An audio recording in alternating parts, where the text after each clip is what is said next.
Welcome to the Heart-Centered Entrepreneur Podcast. I want you to be rich. Yes, I want abundant financial success for your business. But I don't just care about your business making money. I care about you too. I want you to be rich in happiness, in the impact you make, in your relationships, and in how you give back. I'm Anna. I built my six-figure business as a side hustle while I was pregnant with my daughter in 2016. Now I've helped dozens of women do the same. I'm here to help you build a profitable, heart-centered, fully booked business with the latest tips on sales and visibility, with proven mindset hacks, and sneak peeks behind the scenes with what's working right now in the online space and in my business. Ready to make more money with heart? Let's go. Let's talk about context switching. This is something I talk about with my clients all the time and really helps them thrive in the multiple hats they wear in their business. And I realized I'd never talked about this publicly on the podcast before. So I was like, let's do it. And the more I started taking notes and brainstorming on what I wanted to say to you, the more I realized the importance of this conversation and how I actually do this somewhat naturally because of some of my younger experience in acting and performing and stuff like that. And I realized that it's really contributed a lot to my easy success in business. So if this is something you are less familiar with, maybe you didn't grow up doing theater, you're going to love this conversation. And as I've had this conversation with some of my clients, it's really helped them go from doing some things in business that may feel fake and inauthentic, but they know they need to do because it's effective, to feeling more heart-centered and aligned with it. So I'm so excited to have this conversation about context switching. I have about 5 different ways that I feel like that we context switch and or switch hats, right?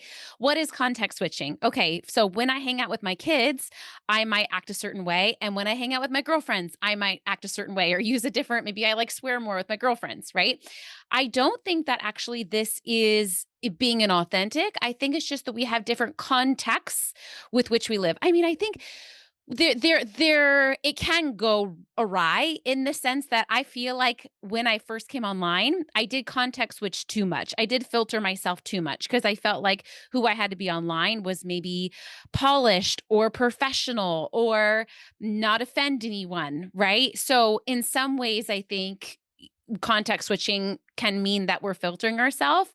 But I also think that sometimes it is appropriate that we're wearing different hats in business. Think about all the different hats you wear in business, right? You are usually the client deliverer, the person that delivers for your clients.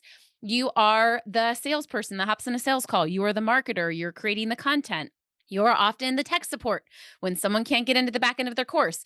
Obviously, as you grow your business, ideally you have a team. And I am so thankful that I have 3 amazing, amazing team members. It's 100% how I'm able to work 3 days a week. However, I still experience a lot of context switching day to day in my business, week to week in my business. And I am a fan of batching things. Whether it's client work or sales calls or content, but I think we're always going to experience some form of context switching in our business. So let's talk about it. One of the biggest forms of context switching, or different hats, right, that you can think about yourself wearing is going from delivering for your clients and selling and marketing to get new clients. The reason I say this is when I first started online, I didn't differentiate between the two really. Who I showed up as on a sales call was the exact same mindset I had coaching paying clients, which in some ways isn't bad, right?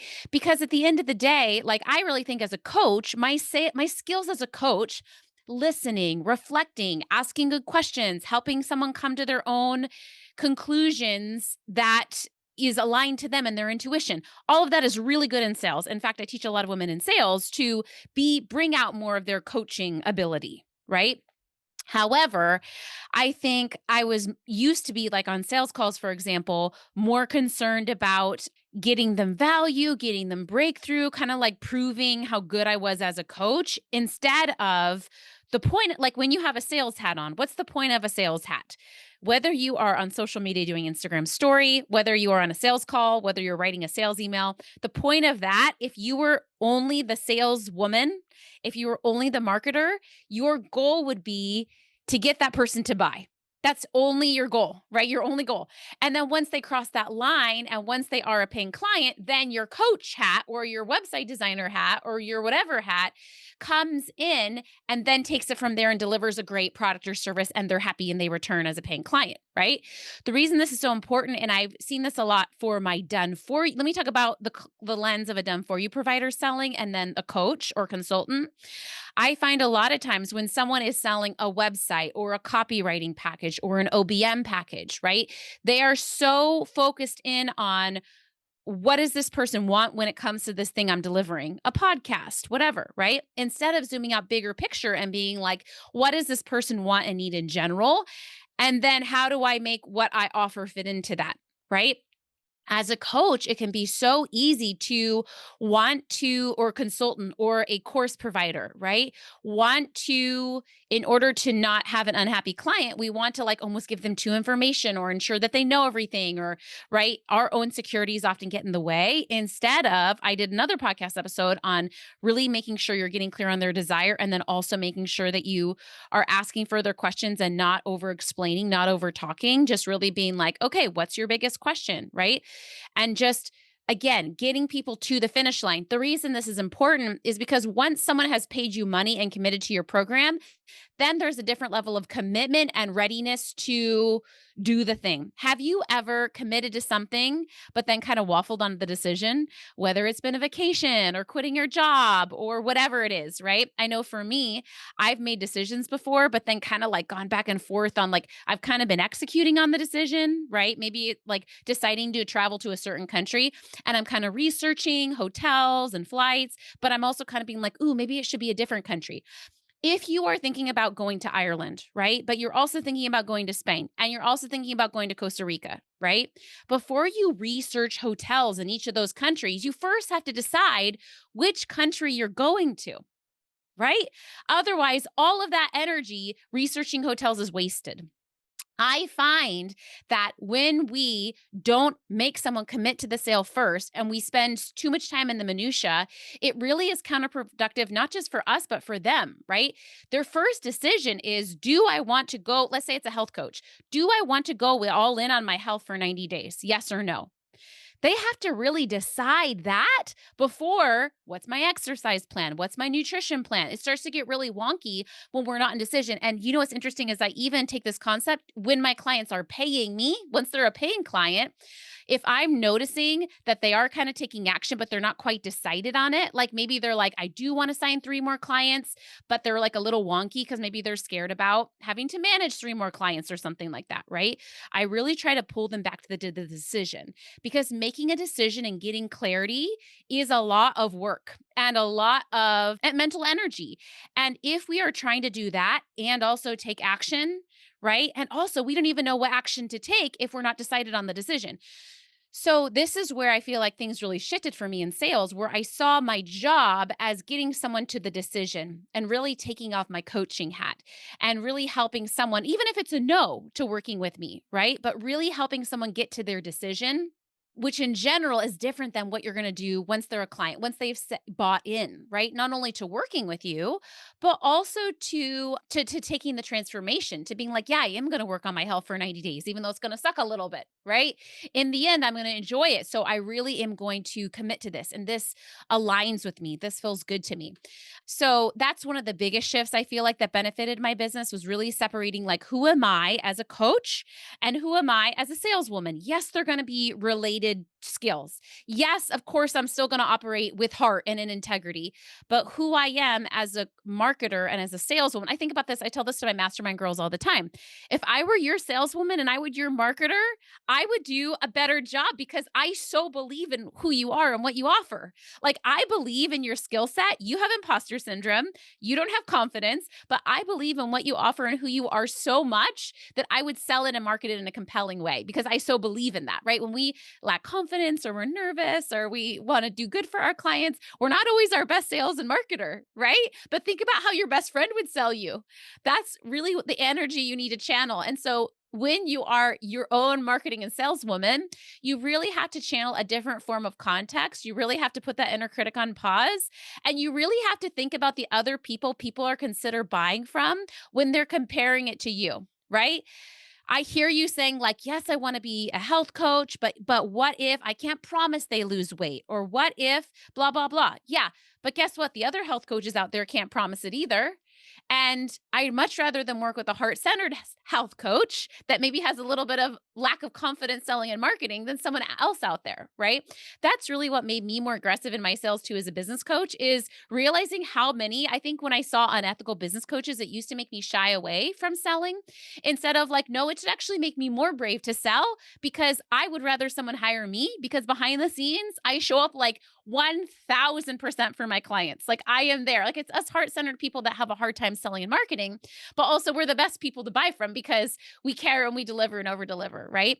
So that's the first context switch. Like I really want you to think about, this is a different role. If you were hired to work for a company and your job was to be the best sales and marketer you could be, separate from the deliverer, I really want you to channel that energy. Okay, let's do the next one. Oh, I really like this one. This has to do with visibility. So when you think about a little bit micro under the marketing, right? When you think about visibility, there's almost like two different hats that I think through when I am getting visible. One hat is growing my audience, attracting people, connecting people, meeting people for the first time, right? Another hat is converting, inviting, compelling, and leading them to buy. If you have been following me for any length of time, you guys know I teach the engagement funnel, which is like four different types of content. These are two of the more important types of content, right?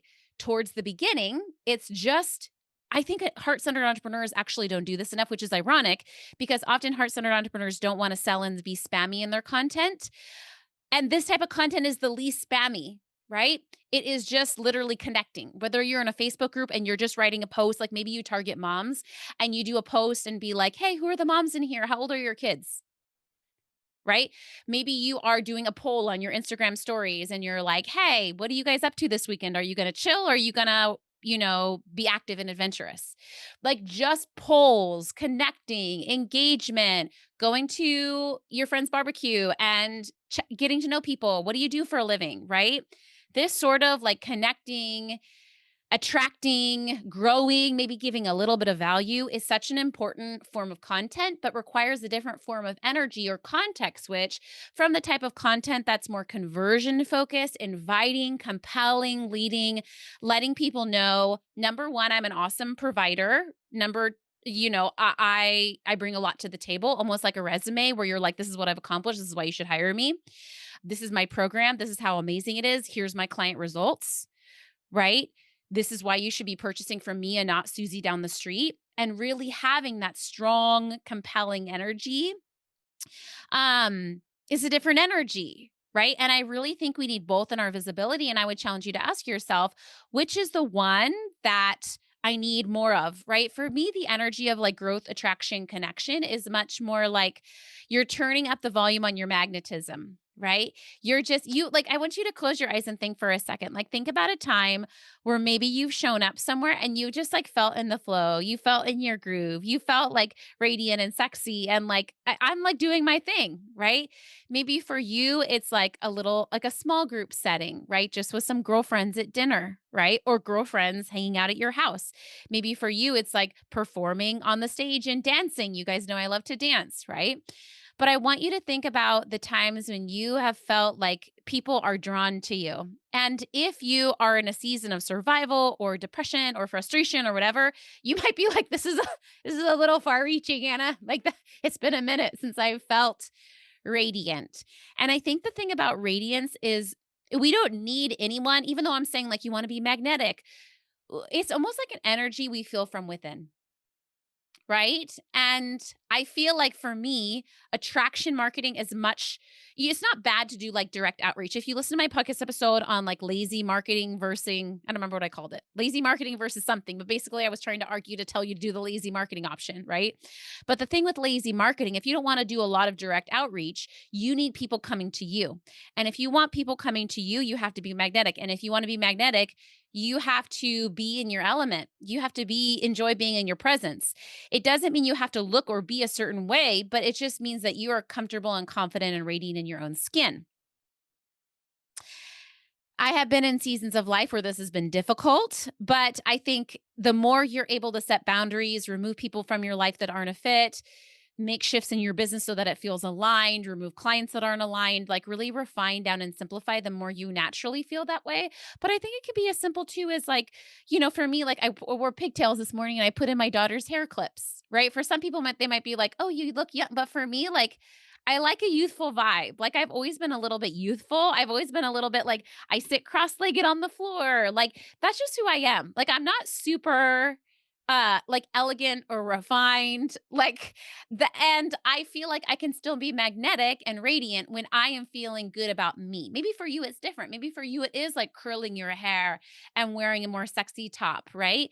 You know for you what makes you feel attractive, what makes you feel elegant, grounded, at peace, happy, glowy. You know what I'm talking about? And not just like the ovulatory time of the month, if you're someone that has cycles, right? But really thinking through like, how can I shine? Like for me, the reason I'm doing this recording from my little meditation corner, this is one of my like safest places of my house, right? I love whenever I just want to have a grounding moment or I'm having a hard day or just I want to listen to the birds outside my window. I'll sit in this corner. And so for me, I like to like sometimes work from my bedroom. And a lot of people are like, don't work from your bedroom. But for me, I like to because I enjoy the energy I have here. I feel at peace. I feel happy, right? When I do client calls, often I have like my little like back massager on because it makes me happy, right? I have my green tea. Like do the things that make you happy because I think that really leads to you. When you're happy and you're content and you're present, people naturally want to be a part of that energy, right? Think about someone in your life that has that grounding magnetic energy and see if you like what about that can you emulate? What about that can you buy into? Ideally, that is the energy that we have when we are maybe doing in-person networking and going to a conference, right? But it can also be just when we're showing up in our content, when we're showing up in stories, when we're writing an email. This is different energy, I believe, than conversion, inviting, compelling, leading energy, right? I just did a webinar, one of my favorite Zoom calls I've ever done yesterday. Message me if you want the replay, all about money mindset, building your freedom fund, making more money in your business. And at the end of it, I directly invited people to my mastermind. Get the recording if you'd like, just even to watch that pitch so you can see what it looks like for someone to like pitch with a lot of heart. But I did a lot of direct selling, a lot of inviting, a lot of compelling. I said, this is my program. This is what it includes. This is why you should buy it. This is who it's for. Here's what you should do. Hop on a clarity call with me. We also need to have that energy of buy my thing, right? I talked about that a little bit before in the other context, which of marketing versus client delivery.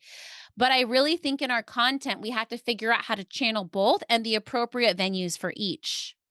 Right. Like for me, I bring out most of my strong selling energy once, like at the end of a webinar, right? Or like at the end of a sales call or something like that. But I think it's so important to be able to communicate to people here's how to take the next step. And for me, that's a little bit of a different energy and context switch. Okay, let's talk about the next one. Oh, I really like this one. Okay, client experience to efficiency and profit. It's really interesting because if you think about a big organization, a big business, they're going to have certain people in their company that are dedicated to the client experience, customer service, customer delivery, and also to the efficiency and the scalability and the profit of the business. And as heart-centered entrepreneurs, I mean, we naturally do the client experience, right? We naturally like care about our clients, of course. But I really think it's also okay to say like, is what I'm doing profitable? Right? Is there a part of my business that's enforcing payments if someone's not paying on time? Is there a part of my business that's enforcing boundaries? Like if you're a website designer and someone's not moving the process along, do you have policies? That's efficiency, that's profitability. Am I looking out for systems that I can execute and put in place so that I'm more efficient? Who am I hiring so that as the service provider, my time is worth the most. So when I hire team members, that is allowing me to make more money because I'm not doing tasks that someone else could be doing for a lower amount of money than me, right? So I think really separating, okay, who am I and how can I focus on my client experience? Obviously, that could be delivery, like when you're on Zoom with someone, but it can also be like the quality of your course products. I'm always looking at like my mastermind, my course, like what am I hearing students say is missing? How do I add a module, right? If people are saying they don't like this about the mastermind call, how do I shift it? I have shifted things in my mastermind often based on what women are saying, based on like, I mean, I've had it for 10 years now too. So like sometimes people will say like, oh, I used to do my client support in a Facebook group. And then I really heard my client saying, I don't want to be in a Facebook group for client support because I don't want to be on social media all the time. So then I changed to Slack, right? I heard women saying, hey, in the mastermind, I've been in a lot of programs where I'm lost. I'm a number. I'm one of 27 on a group call. So I was like, okay, you're right. Let's have 6, 7 women on a call. So I think it's so important to think about client experience in a lot of ways, but then also the other line is like, is what I'm doing profitable? Is what I'm doing efficient? And how can I do that so I can keep making more money, focus on my financial self care so that my business can grow and flourish in the long run? And so that I can serve my clients in a way where I'm not bitter or resentful, where I'm getting really well paid for it. Right. People ask me, like, Anna, you have so many clients. Don't you ever like get tired and sick of it? The truth is, like, I rarely do. Number one, because I love to coach. Like, I've designed a business where I get to do what I love, which is talk with women about their problems. Like, I love it. Okay. Call it dysfunctional, call it what it is. Right. But the other thing that I do is I charge high prices. So I don't feel bitter or resentful over delivering. And I think as heart-centered women, we don't charge high prices enough. Like I'm very involved. Like when someone asks me a question in Slack, I always say like I respond within 48 hours. It's always before, right? I always respond very quickly. And often I'll write like 3 paragraphs, right? Like I am an in-depth provider. Like I show up very high touch. But the reason I don't feel bitter and resentful is because my clients pay me a decent amount for that support. For me, they're still getting a great deal, but I'm not charging $99 a month. Right? I'm charging $1,000 a month or, $300 a month, depending on what program you're in up buying. And I think we forget that, you know, when we make our business profitable, it actually adds to the client experience too, because they feel taken care of. Okay, let's talk about the next context switch, which is planning versus action. I actually said this to my ladies yesterday on the live class. I was dropping a lot of truth bombs, right? I was saying a lot of, I said like 12 different resistances I see in women when it comes to making money online. And I was asking them of the 12 things to identify which one they most resonate with. It's a hard conversation to be able to be like, what's your growth edge? Right. But I was asking them, don't take action on this because so often, I mean, sometimes we go to the other thing too, and we are researching and learning and never taking action. That's not good. Right. Because action often is where clarity comes from. However, sometimes I also see from heart centered entrepreneurs, they're taking so much haphazard action and burning themselves out, and they didn't even stop for a minute to get clarity or to get a plan. This is a problem because then you're doing a lot of things and it's not really working and you're kind of throwing spaghetti at the wall and you're exhausting yourself. You have to have a strategy. You have to have some clarity. Obviously, you don't want to spend your whole life in clarity land, but I was telling the girls on the class yesterday, like just take an hour. Like take your brain out of the action mode, out of the visible mode, out of the risk mode and into the like I'm going to take a grounded minute and I'm going to compose myself and I'm going to make a plan. And I do this as a mom too, right? I have times, this is one of my favorite thing about owning my business and having a lot of time freedom is I'll take like a CEO day as a mom and I'll be like, okay, this thing isn't working in our house right now, like bedtime routine or a certain thing with a certain child. And I will spend 4 hours brainstorming a solution, reading some articles, voxing some girlfriends that are moms, right? Like taking a breath to be like, what's the plan? And I don't think we do that enough in business. If you're in my mastermind, the nice thing is you're forced to do this every single week. Every week, we have a CEO session, whether you feel like it or not. We have a mastermind session. So you're coming to the call, and for an hour, you're thinking through what's not working? What am I supposed to be doing? What am I avoiding? Right? You're really CEOing it an hour every week. And people are like, oh, I don't have time to join the mastermind. I'm like, you don't have time not to be in the mastermind, to have that accountability to show up and to get yourself more efficient, get a solid plan. That way, the few hours you are spending outside of the mastermind, it's efficient, it's productive, and you know exactly what to do. You're like, okay, I just got to batch this content for 1 hour. Done. right? I'm not going to overthink it. I've already, because so often, again, we're in that deciding mode versus that action mode. I mean, we're in the action mode versus the deciding mode when we need to have time to I know for me, meeting with that coach is the same. My coach is the same thing, right? Even when I message my coach between sessions, and I'm really getting back to like, okay, for in business, as the owner, where you often become the bottleneck is making decisions. And so having support on that, I think, is just key. Having a minute to plan, having a minute to strategize. And in the beginning of our business, we kind of just like shoot from the hip often and don't have a plan, and we're just taking haphazard action, which is fine for a little bit. But at a certain point, you need to be, if you want to make a lot of money and you want to do it on a few amount of hours a week, you have to be a little bit more proactive, methodical, strategic. And these aren't bad things, right? These are beautiful things. But really giving yourself time to be in planning mode, not necessarily like learning mode, though you can do that a little too, right? But really being like, what's the plan, right? Like, okay, I'm going to batch a week of content. What type of content am I going to be creating? Okay, here's those pieces. And then you can go create the content, right? Okay, here's my launch plan. This is what I'm going to do. Okay, then you can go launch. But really having that hat of being strategic, thinking in advance. And for me, having a coach is 100% how I do this and bully myself into having that support.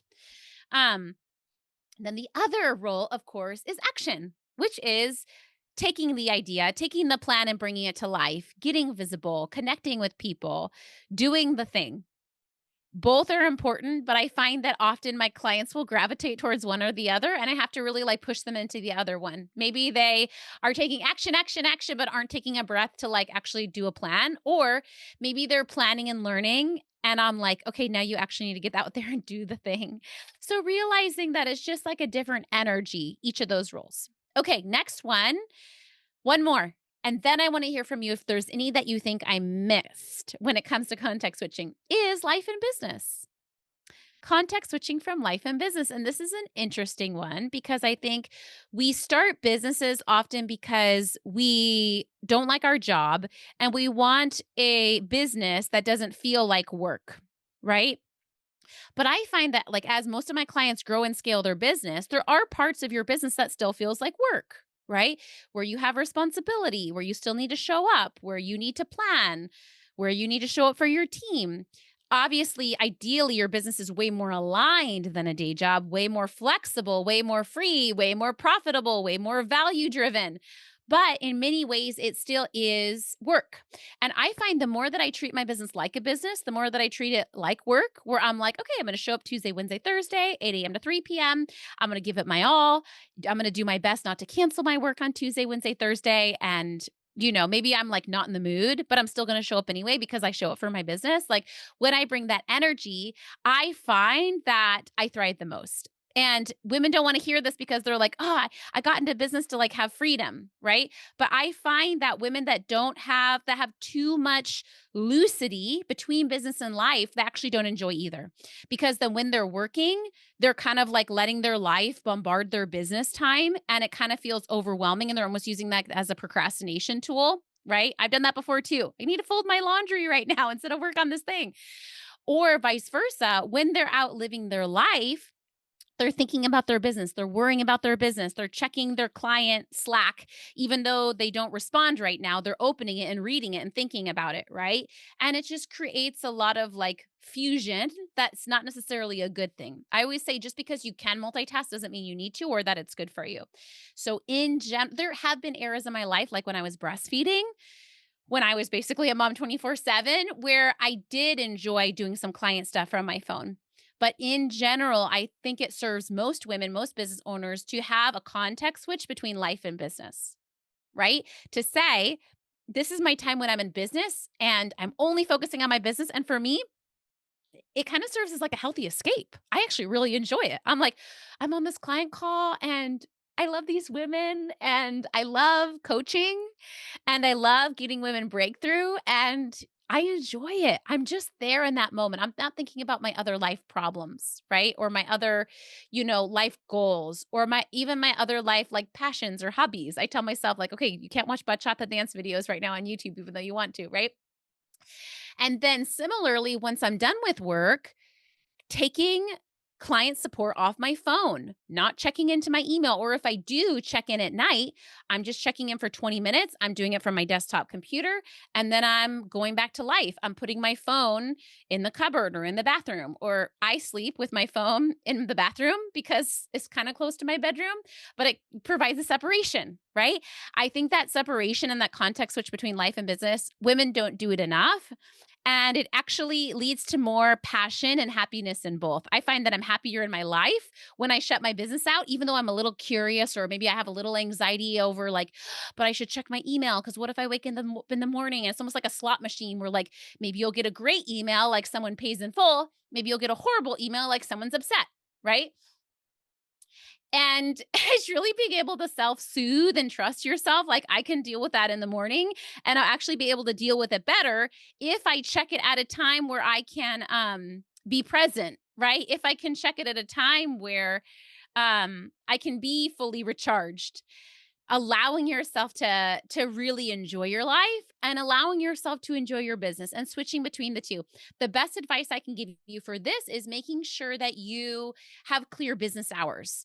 It doesn't have to be for forever. I like to decide my business hours. Now I kind of they're pretty permanent, but when my kids were smaller, I used to decide them like a month at a time. I'd be like, "Okay, June is coming up. What do I want my business hours to be for June?" Okay? I want it to be Monday, Tuesday, Wednesday from 9 a.m. to noon, whatever it is, right? And that allows you to have, like, again, that CEO decision. That way, week to week, you can just show up, not be overwhelmed, not have to redecide. You already have everything clear and set so that you can relax in that. Okay, I hope that this was helpful. I would love to hear for you which of these five areas, I'll say them again really quick, do you mostly want to focus on when it comes to context switching? Which do you want to be a little bit, it's boundaries, it's energy, right? Which do you want to practice this month? Is it marketing slash sales to client delivery? Is it like the growth attraction to the conversion inviting? Is it the client experience to efficiency prophecy? Is it the planning to the action? Is it the life to the business?